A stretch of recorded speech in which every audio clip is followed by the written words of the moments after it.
Hello, everyone. My name is David Popalisky, and I'm the chair of the Department of Theater and Dance at Santa Clara University. I hope you all are safe and finding some kind of groove with the life that we're all leading. And the reason we're talking today is because we really hope to see you at Santa Clara next fall in person, and we can all have a little more normal interaction. But for the moment, we at least want to tell you about what our department does. And with me today are several of my colleagues and several of our current students. Derek, would you like to say a quick hello and tell them what you do in the department? Hi, my name is Derek Duarte. I teach lighting design and production management. And I also am the resident lighting designer for theater and dance. I design all the productions or mentor students who want to be lighting designers. We have a lot of student lighting designers. And I have worked in play selection and other service for the department. Great. Jeff, tell us what you're up to. Yeah, hi everybody. I'm Jeff Bracco. I teach acting, directing, musical theater courses and some theater history courses as well. And I'm also a director in the department, so I usually direct one show every season. Okay, fabulous. Juliette. Hi, my name is Juliette Kalusik. I'm a first year here at Santa Clara, and I'm a theater and psychology major. Okay, fabulous. And Ashley. Hi, I'm Ashley. I'm a first year dance and communications major. Yeah. Okay, great. All right, and I, in addition to being chair of the department, I'm a dancer and a choreographer. I will maybe share a short bit of the choreography clip later. And we have a wonderful program. So what I'm going to do is I'm going to share my screen now and show the PowerPoint that we would have presented in person. It talks all about our department, and I'm going to ask Jeff and Derek and Ashley and Juliette to jump in periodically and talk about some of the shows that they were involved with and tell you a little bit about their experience being in these shows or being the director, the light designer, the projection in person. Okay, so here we go. Sharing the screen of our department PowerPoint. We're gonna say goodbye to our little selves there. Goodbye. And let me make this bigger here. All right. So we like our department catchphrase is perform meaningfully. And simply, no matter what you do, we want you to perform meaningfully. We are thrilled that many of our majors go on and perform in professional venues after they're with Santa Clara or start their own original theater companies and dance companies. But whether you go on to become a dentist or a lawyer or work in Silicon Valley, we want you to bring that sense of dedication to the moment and present to those who you're with and perform meaningfully. So we have a theater arts major with the option to emphasize either theater or dance. This is an older picture, I think, of one of Jeff's classes. And then we also have a number of minors. You can minor in theater, you can minor in dance, you can minor in theater, design, and technology. And then there's a musical theater minor that we share with the music department. Derek, could you talk a little bit about the origins and the intentions behind the theater design and technology minor? So the theater and design and technology minor is tailored to students who are interested in working backstage in the design areas, whether it's costume or lighting, projection, sound, technical direction, or even the technical crafts like working in the costume shop. And it gives them some certification in that area. That minor will help you if you're an English major who's going to go on and teach in a program where you're going to do theater and English. Or it was a way of recognizing we have a lot of students who are major in other things but work in the technical areas for the 4 years they're there, 3 years that they're at Santa Clara. So we gave a way of getting that onto your transcript and being able to use that as you move forward in your career. Okay, great. And the opportunities to work with professionals like Derek and our colleagues, Jerry Enos, David Sword, with really state-of-the-art equipment is there for those who pursue that minor. All right. Now, if you're pursuing theater, there's so many areas we cover. Obviously, all levels of acting, from introduction up through advanced level classes that deal with acting for the camera, acting for Shakespeare, acting dialects, etc. There's a number of different courses. The design and technology, you can study, there's many classes. Some of them are packaged into that minor for people who are not majors. Jeff, will you talk a little bit about the directing program? Yeah, so we have a lot of students who come to us in other fields. Sometimes they're interested in directing, but sometimes they get interested in directing once they start studying here at Santa Clara. And so there's a number of courses you have to take, and usually that culminates in your upper division courses of dramaturgy and directing itself. And then when you get into, by the time you're a junior or senior, you can direct a one-act play that you usually choose yourself and direct other students in our program. And sometimes we've had some people in the past who have directed 2 shows, one in their junior year and one in their senior year. But you basically do it all yourself and direct the show. Great, thanks, Jeff. And we have a really robust playwriting program. Our professor, Brian Thorstensen, is very, very challenging to bring out your most wonderful stories, crazy stories. And this culminates each year in a staged reading called the Playwrights Festival. And that actually is going to happen this spring in an online format. We have, of course, a full series of courses in theater history and critical perspectives and performance. So we no longer teach theater history from a chronological way, but more approach it from issues that pertain to the time and how theater has intersected with the issues of any particular time period. So that's a good challenging course. Jeff has taught some of those as well. Dramaturgy and literature. Jeff, give us a quick sketch of what happens in dramaturgy. You've taught that in the past, not right now, but tell us what we do there. Right, yeah, dramaturgy looks at different genres of theater, and you read a lot of plays and you explore the different genres and some historical aspects of how these genres came about. And we also look at a lot of script analysis in the class of how to analyze play scripts. And the idea is that everybody does dramaturgy in theater, whether you're the director, the actor, technicians, designers, whoever it is, everybody has to do a little bit of research in terms of what the work is that they're approaching at that time. And everybody brings that to the table and shares that and collaborates with one another in dramaturgy. Okay, great. We have our Professor Barbara Murray, who teaches some courses in children's theater.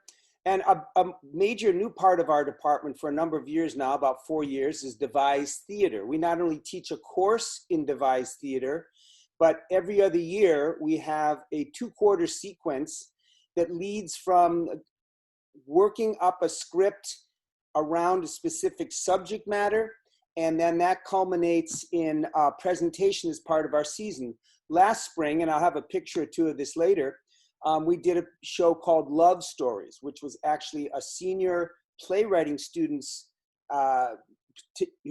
his writing, but then it was devised through the whole group, and it was a wonderfully exciting and rich show that happened just last spring.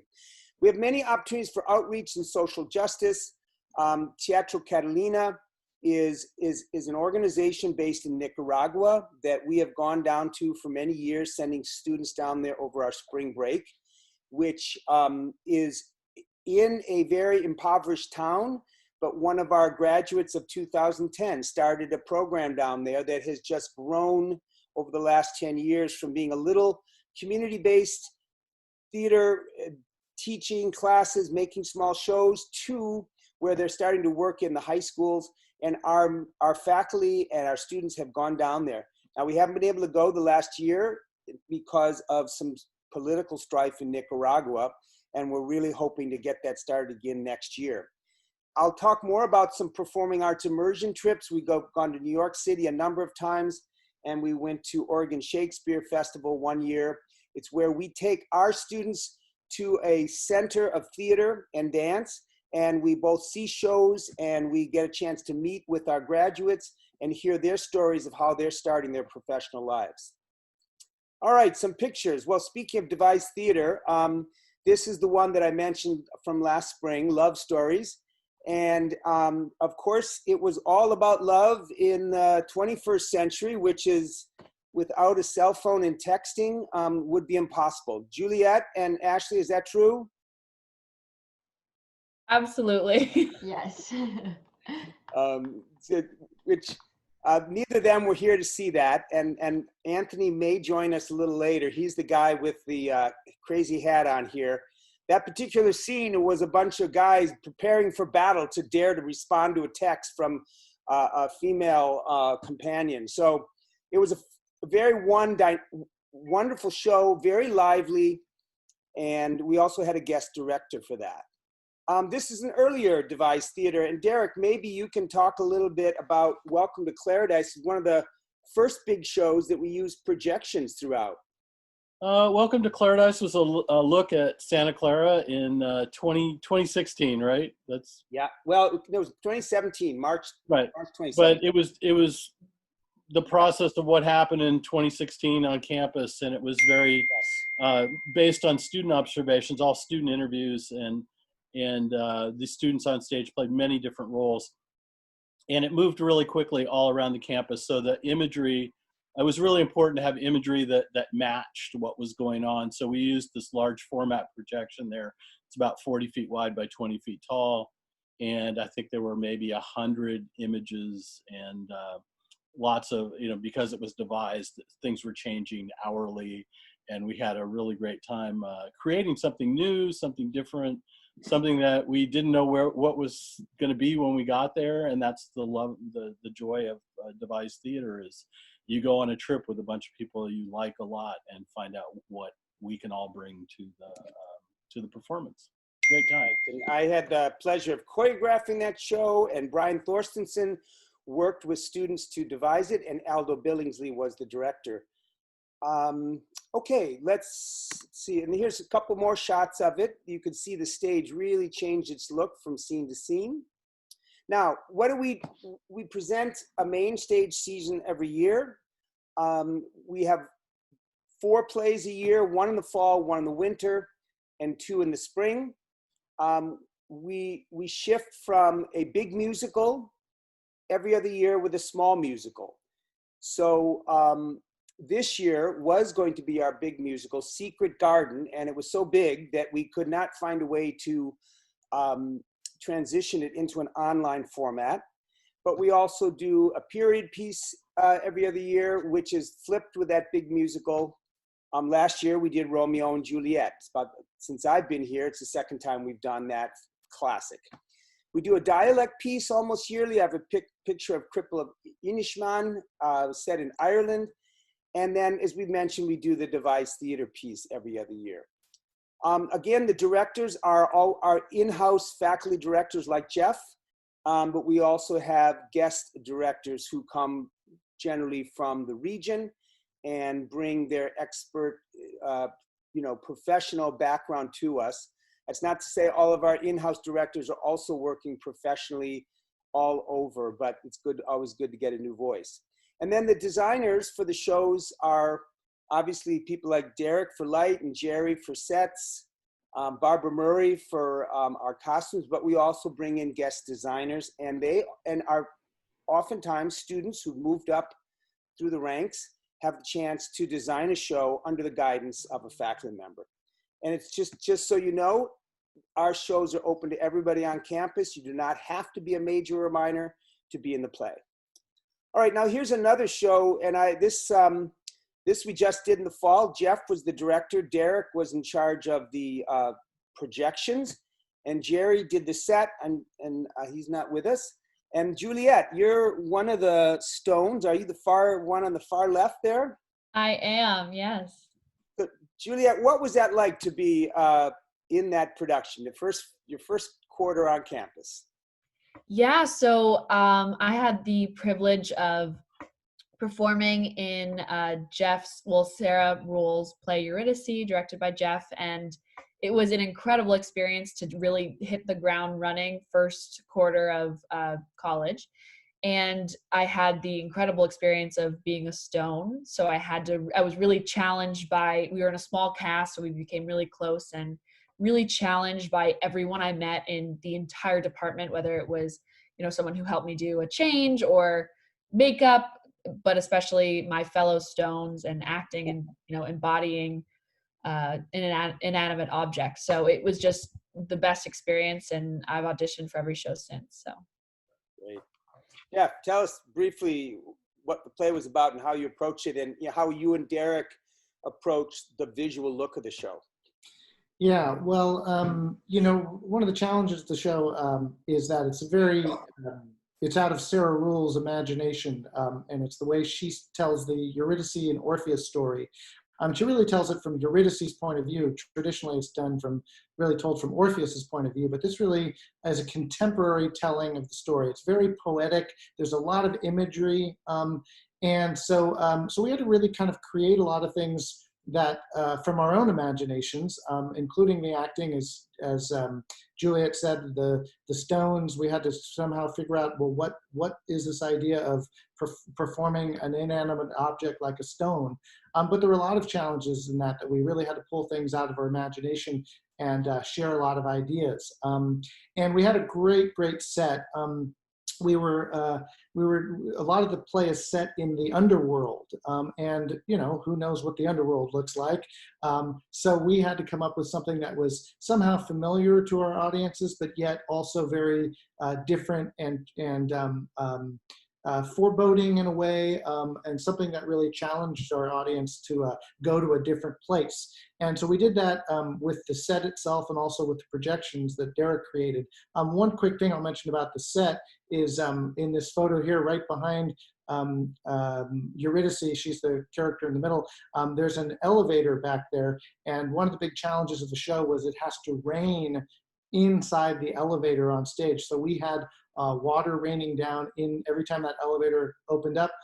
There would be a water that would come down, and also right in front of her, which you can't see completely in the set, there was a pool of water. There's a water pump to the left in that slide, and then there's a whole pool of water in front of her. So we had a lot of fun creating this whole underworld and what it looked like and what it felt like for our audience. And Derek was a big help with the projections. Maybe you want to mention something about those. Well, lighting, there you can see it. Lighting and projections, Jeff and I, we collaborate. So Jerry Enos and Naomi Arnst, who did the costumes, and Jeff and I, we had a lot of David sort of did the sound, had a lot of collaboration about what's what. And, the three worlds, the real world, which is, we know, but we made kind of idealized, kind of beautiful all the time. Even when it's scary, it's beautiful. And then the underworld, which is kind of post-industrial revolution, or I don't know what exactly we came up with, but it involved a lot of water. So you saw those three valves; they were mirroring the three stones. And then what happens when these two worlds interact? So if you went back to the previous slide, you'd see that the stones were in a certain kind of light, and Eurydice was in a different kind of light, but they're all in the underworld. So there was a lot of collaboration of how we got that to work with the movement and the look of the show and the costumes and stuff. It was a great collaboration, and I think that's one thing we do really well at Santa Clara. We're, for the most part, all in residence. We listen a lot.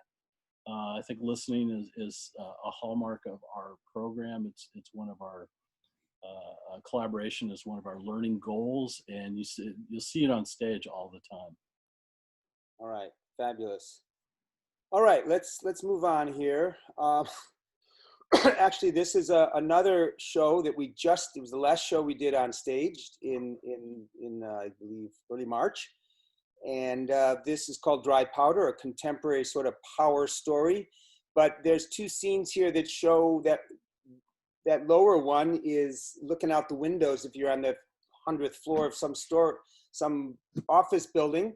And then the other one is suggesting these two guys having a drink at the end of the day, talking business, and the close-up of the different bottles of alcohol. So this was another show that uses the projections. And then here we do a musical every other year. And Jeff, you did this a few years ago. Well, yeah, so we, just to mention, yeah, we do a musical every year, but we do a big musical every other year. And this was one of the biggest ones I think we ever did. We really had a large cast, and we had a lot of interesting production challenges. I had the idea that I wanted to have somebody flying in the middle of this scene. So if you see in the center there, that's a lyra hoop that came down from the rafters, and our actress got on there, our actress dancer got on there and performed a whole number up on this lyra hoop. So that was just one of the things that we did to have a lot of fun with Chicago, because it's a show that's got so much life and so much fun to it. So so we really pulled out all the tricks for this one. Okay, great. Well, let's move along. Here's just a few more shots. This was an example of the small musical that was done in our small Fest Parker.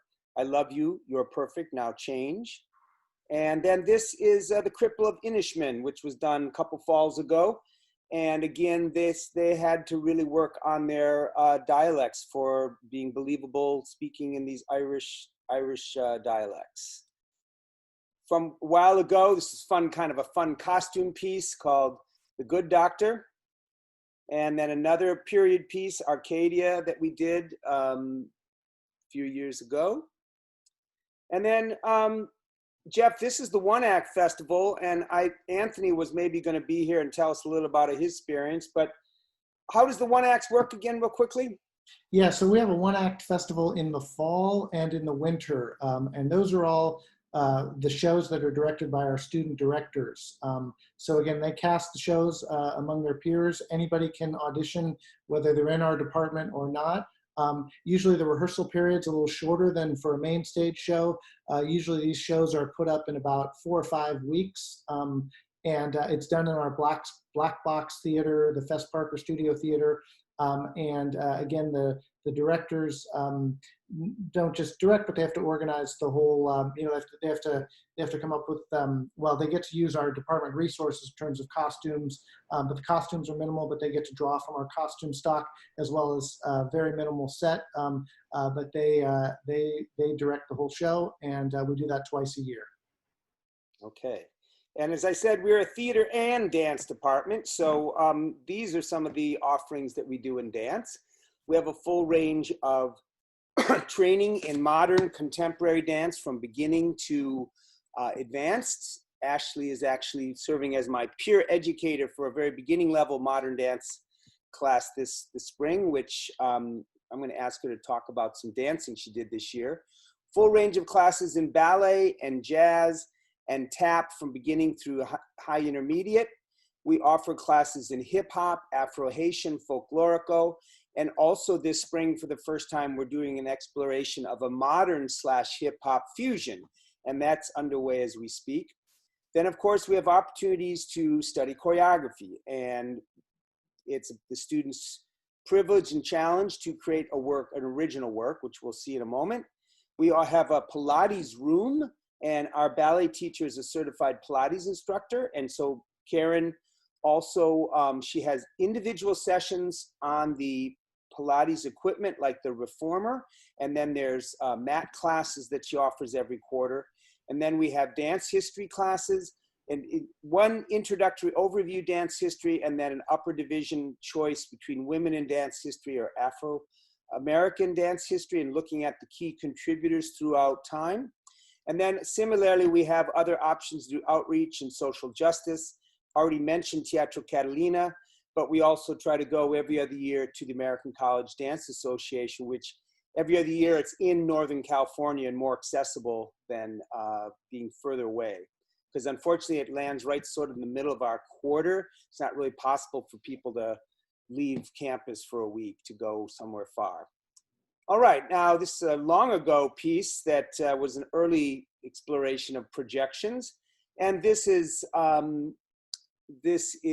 ballet by Karen Connell, and she did the piece with a fire theme. Derek, do you want to talk about the lights you made for this? I'm sorry, this picture doesn't show it. Well, there's actually, what you see up there looks like the sun is actually this big moving projection of a fireball, and it went throughout the piece. It kind of changed an aspect during the piece, but it really emphasized, once again, collaboration. It emphasized what Barbara did with the, Barbara and the student whose name I can't remember right now, did with the costumes, with the flame danglies there. And, you know, it was really very effective, very emotional dance. Good. And Ashley, I believe you're one of the dancers in there. I'm not sure where, but this was this was not on point. Karen almost always does a point ballet, but this year I believe she did not. Ashley, what was your experience being in this ballet? Yeah. In the picture, I'm actually the one on the left in the air, the splits. Oh, okay, there you go. Awesome. Yeah. Great. Yeah, so yeah, being in this piece was so much fun. Karen, the ballet teacher at Santa Clara, was so much fun to work with, and like rehearsals with her were always like really chill, relaxed. But like we did always get stuff done. We were always cracking jokes. And like this piece was like it was performed like 10 years ago, I think. And it was performed on point. But I think after looking at it, she was like, maybe if we do it on flat, like we can get more cast members as well. So that's part of the reason why it's not on point. But I can't even imagine trying to do it on point. Like it was so difficult just doing it in like regular ballet shoes. So yeah, it was like a cardio workout, but it was so much fun to perform. Good. This is a picture of a year ago images with a piece by Kristen Kasanovich, another one of our dance faculty. And then just some of the things that we do over the year. As I said, there were 4 plays that we do, and then we have 2 main stage dance concerts and then dance festivals. So every fall we have Choreographers Gallery. And that's the students who are taking the choreography class, which I teach, and they create original work, and it's anywhere from 6 to 12 different dances.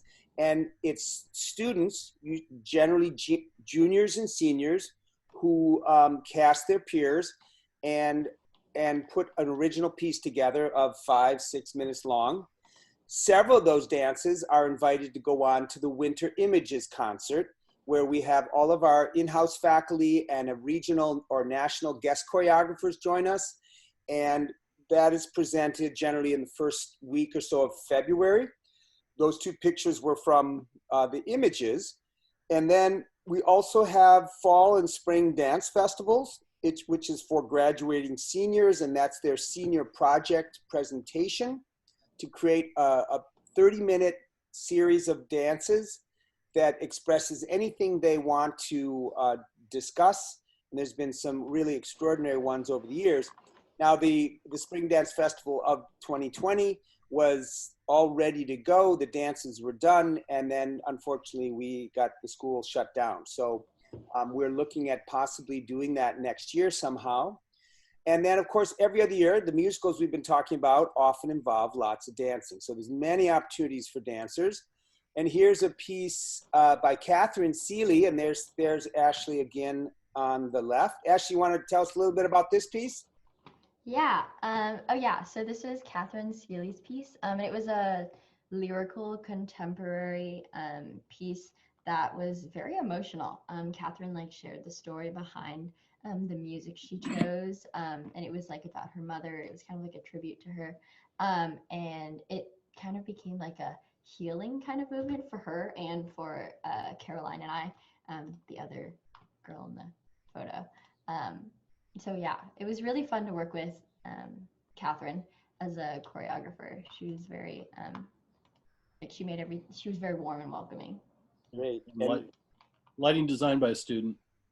Great. And that Caroline in the middle is the choreographer for this piece, but she's not, I didn't choose a picture. I wanted to feature Ashley, so there she is again. Ashley, how was Caroline's piece different? Yes, Caroline's piece was very different from Catherine's. Caroline's piece is a more like jazzy contemporary piece. It was like super upbeat and set in an office space. It was like what Caroline told us is it's kind of like a celebration of like the mundane things in life. And in this piece, there was like a lot of use of facial expressions and like things, like things you might see in the theater. And this piece was like just really like it just made me so happy to perform, and like it always left a smile on my face after like the curtain went down at the end of this piece. And working with Caroline was just as easy as working with Katherine. Great. Yeah. And another student lighting designer. Right. And this piece started with Ashley, and I'm not sure who the other two were, pretending to be in an office environment and just mimicking some things that suggested they were typing or answering the phone, and then, Caroline's theme was that, the office just kind of explodes into dance, which is everyone's fantasy, who's stuck in a cubicle, right? Very fun piece. All right, so here's something else that we have started and do fairly regularly now, is these performing arts immersion trips. And we've gone to New York City 3 times. And each year we've been able to see Hamilton. And the first year we saw American in Paris, which was a play that was actually produced by one of our graduates from a number of years ago, Adam Zodovich. We've worked in master classes, whether acting master classes or we had one year a musical theater audition class held by our graduate Tina Stafford, who both Adam and Tina have been in New York for many years. But we network with the alums who are living in New York, and that goes from people who've been there for many years to people who just moved there the prior year. I know that in 2016, at least half of the people that were on the trip moved to New York in the next year, and then they became, welcomed others future years. One year we went up to Oregon Shakespeare Festival and saw a number of different shows. And there's a number of our alumni who are working there as well, who gave us behind the scenes experiences. And these are a few pictures. This is outside Hamilton. I think that was the first year Jeff and I were, I don't know where you and I were, but yeah. And then this is a later year. This is last year. There's Caroline again. And on the set of Hamilton after the show. And this is the picture, this Tina on the left in the orange top, and she was working with our folks, giving them what it would be like to go through a professional musical theater audition in New York City. She's been performing for 20, 30 years. Again, another shot, everyone, we have a networking brunch where we bring everybody together. You can see a variety of years there. We always try to work in some kind of a service event. So last year they did something, God's love we deliver, and preparing food for people in need. So we're always trying to bring our values, not only to be the best performers, well-trained, but to be someone who's always conscious of others and bring our art form and our personal time to benefit others. This is Oregon Shakespeare Festival. This is a quick shot of Teatro Catalina, and this actually, this space originally was just open air, and that stage behind there, I think somewhere in there was, maybe it's not in this picture, but Jerry Enos went down and helped them build a stage in the middle of the little square as a way that there could be a place for the community to gather. And it's just grown since then. And that's Aldo right in the middle there, one of our acting teachers. And David, I don't know if you know, but Jerry has joined us. If maybe. Oh, Jerry. Hello. Jerry, you want to tell us that story? Good, you're here just before I got to some of your pictures. But tell us. Okay, that's okay. Tell us briefly the story of Teatro Catalina, the early days when you went down there. Well, actually, I cannot take any credit for that, other than helping Katie Fitzgerald, one of our alums who's been down there now well over 10 years, working with the people there in the village. Bringing theater to them. And it was actually, again, 3 of our alums, Joey Brennan, Matt Johns, and a couple of others. And Derek, you may recall some of the names, but they went down there and helped them build this amazing little performance space that every year our students go down and teach classes and put on a show. It's a great, great learning experience. Great. And they not only get to work with the children, and it's just magic. The children, this is an energizing time for them, and it focuses their year. Now, some of the children who were little when this first started in 2010 are now have moved on. One moved out of college. He's performed in the capital of Nicaragua, Managua, in a professional production, and he's also come here to Santa Clara to help fundraise with for the program and represent the Nicaraguans. So we're thrilled that this is happening, and again, we're real hopeful we can get back down there soon. All right, there's just a few more pictures. You know, we like to let you know that the skills you learn in our departments, in all aspects of our department, are giving you skill sets that employers generally are looking for: communication skills, leadership skills, collaboration skills, interpersonal skills, self-discipline, time management, creativity, being flexible and adaptive. And we could go on into that, but you have to sort of be here to experience that. Everybody that goes through our department is constantly calling on these skills. And when you go out, you are set above in how conversant you are in the ability to be a collaborator, to be the leader, to be the follower, coming up with creative solutions. So, okay. And here's a picture of Jerry's class from, I believe, just this winter, Jerry, right? Your scene painting. Can you tell us a little bit about that class?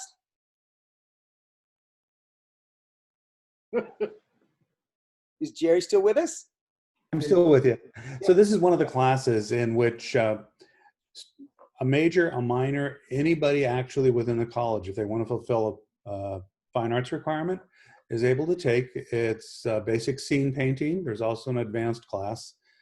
They learn the basic how-tos, everything from color theory, mixing, its application, different surfaces. This particular exercise was just from this year's class, dealing with Trompe l'oeil. Similar to the image that's behind me. That was something that painted at Cobalt Studio, and really fortunate. Sometimes students take a real interest and want to actually go on and do this professionally. Okay. Along with scene design and the like. Right. Okay, actually, I'm going to show a little video clip of you shortly. Here's a few older pictures. We're always in the classroom and in rehearsal to prepare for being on stage. That's our dance studio, and that's the Mayer Theater for, again, another images. And this is a show that from last year, the small musical that Jeff directed last year.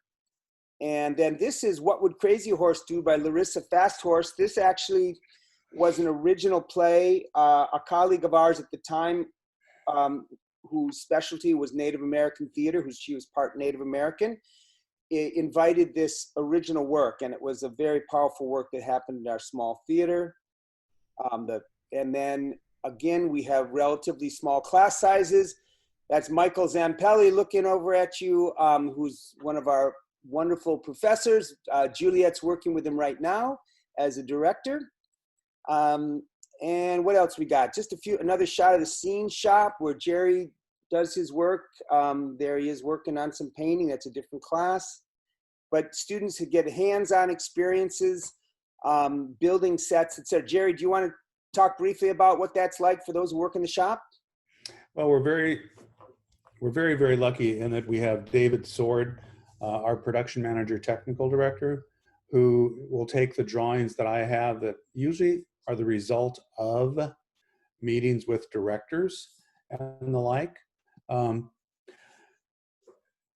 We turn the drawings over to the scene shop, and we have student workers, both paid and others who get academic credit, to be able to help with the construction. So what you see there are actually two students covering a flat in preparation for it to be painted later on for a show. Okay, great. And then also we have a full costume shop too, and Barbara Murray and Pat Ness run that.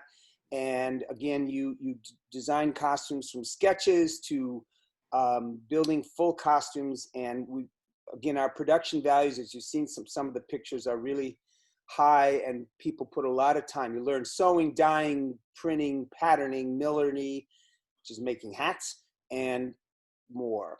All right, just a couple more pictures. That's Kim teaching, working at the beginning of the show that became The Tempest, building a cohesive group. And then just I have one more thing we want to get to. We have 2 theaters. I'm going to show small pictures of those in a bit. But we also are fortunate to have guest artists with us, and through the Sinatra Chair. And the first year was Anna DeVere Smith, and that's the cast of Welcome to Claradise. And then 2 years ago, we had W. Kamau Bell, who's a Bay Area native, and actually he's married to Melissa Hudson Bell, who is one of our grads in dance from some years ago. And then this last year, we had Tay Diggs, who did some musical theater workshops down here and also was on stage with Putnam County for one session. All right. I'm going to shift gears now. This is a guest choreographer was Lindsay Derry. And I'm sorry to go back. This was, we had a guest director, Scott Kaiser, for Awake and Sing a few years ago. All right. I'm going to stop sharing this screen. And there's everybody. So Jerry, you want to quickly introduce yourself briefly, because we did that earlier. And then we're going to just take a quick sketch at our website. Jerry. Yes, thank you, David. My apologies for joining a little bit late, but I'm Jerry Enos. I'm the resident scenic designer. Been very fortunate to be able to work with my colleagues who I consider to be really professionals in every true sense of the word in their respective field and area. Working with people like that, there's never a dull moment. There are ideas bouncing up and down the hallway. We're finding it really interesting to bounce these ideas now through Zoom, but it's working. And it's a really remarkable place to not just work, but to learn. And I think every day we are all learning something new and different. Every time there's a new collaboration and a new opportunity, it opens up another door, and happy to walk through it. All right. So I have a Jeff, did you want to say something? Jerry's joining us from the Sistine Chapel today, apparently. Looking very good. Did you paint that right before you came on? Is that what That's actually from 8 years ago. It's beautiful. Thank So, you. I just want to say briefly that, like everybody else, our department didn't miss a beat trying to figure out how to do what we do online. And we know it's not the same, but we're all transitioning to deliver our course content and try to create student experiences. Juliette, Ashley, you're both in the class Jeff and I are teaching, but what has been your experience with some of the department classes over the last 2 weeks? Ashley?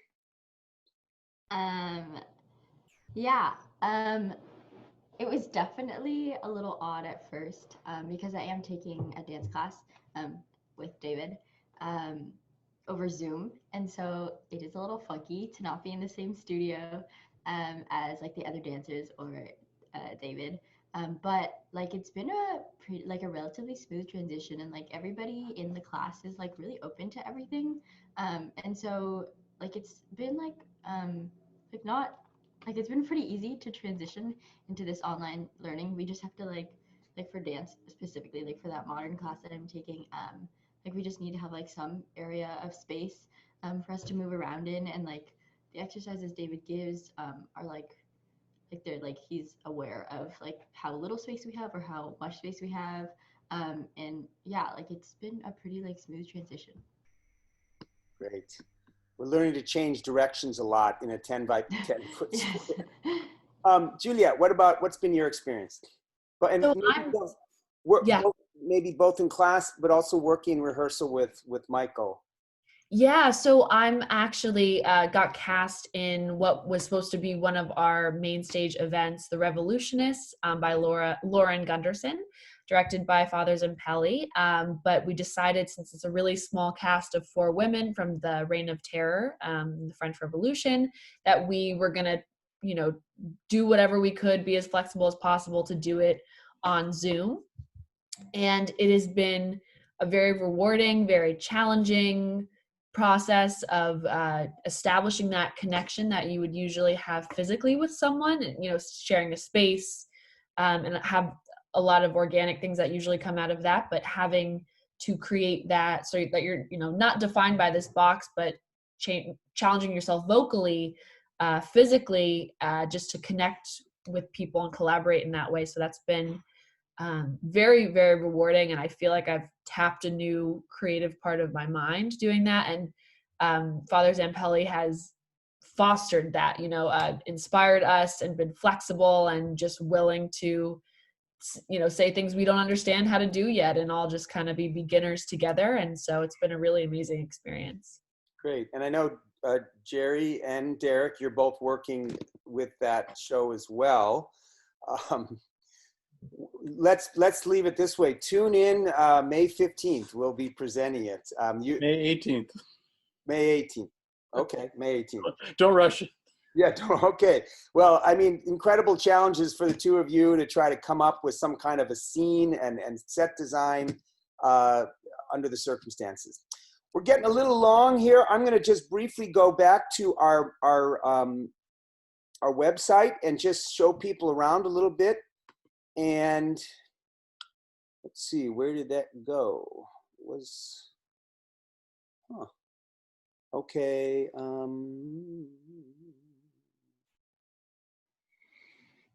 Okay, it's not, maybe this is it.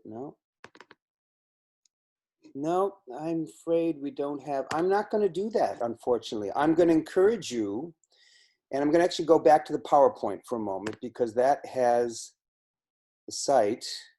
There we are. Right there, www.scu.edu/theater. And you will see there, and unfortunately this link does not work. See, I told you. That there are a list of all the classes we teach and what they're required. And there is short video clips. And I was going to show a picture of Jerry talking about scene design and maybe myself talking about choreography, but can't go there right now without a lot of futzing around. And there is a list of our productions each year, and then there's also some little descriptions of our facilities. So we have a main stage theater, Mayer Theater, which is a full 500-seat house. We have a black box theater called Fest Parker. We have, as you've seen, the costume shop and the scene shop. We have a rehearsal room that just for our rehearsals of plays. We have a classroom built into the in our building. And then, of course, we have 2 dance studios fully fitted out with projection equipment and recording equipment. And we have a Pilates room. And so the facilities are really quite excellent. And if you ever want to contact me, David Popalisky, at scu.edu, I'd be happy to walk you around with my phone sometime. But if you go to the website, www.scu.edu/theater, you can access some of these videos of featured classes and check everything out. So I hope you all are staying well. I hope you've hung in to the end of this scintillating video about our program. And if you, please feel free to contact me or any of us going forward. And we really hope to see you here at Santa Clara next fall. And we're happy to answer any questions. So everyone who joined us today, thank you so much for your time and your really good thoughts. And we'll see you all later. Bye, everybody. Bye. Bye.